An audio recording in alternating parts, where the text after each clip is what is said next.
I'm Cynthia Sitton, and I'm part of a joint exhibition with Serena Potter at Lois Lambert Gallery titled Fables of Rhyme and Reason. And Serena and I talked about the allegory that lives in our work.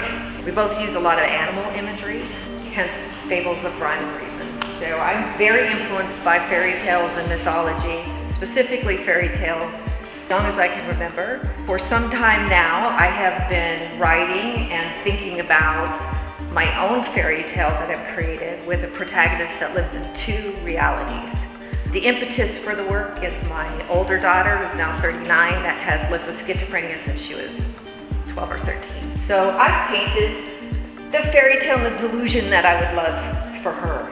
So she lives both in the hospital world and she lives in the fairy tale world.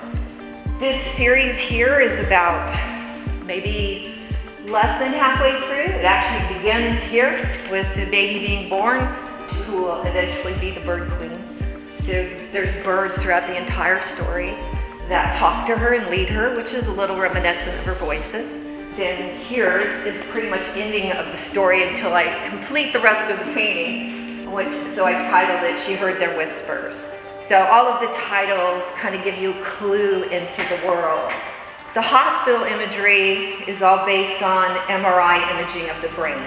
I think I've left the yellows and the really acid green and stayed with the pinks and the blues because there's something fascinating about the way that you can look at something so beautiful and then there's tragedy behind it, which is fairy tale. Fairy tales are dangerous and they're hopeful at the same time.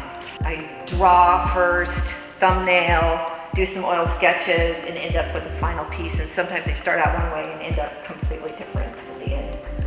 And even though the story is about, like personally about my daughter, it's also about any kind of illness or I say trial, that anybody's going through, because the fantasy for me psychologically is how we cope and how we escape some of the harsher parts of reality in life. So not only was this for my daughter, it became so clear through COVID, this was for me. This is my fantasy that I'm living in, that I could escape into my studio and think about and write about and, find beauty in and just relish in it.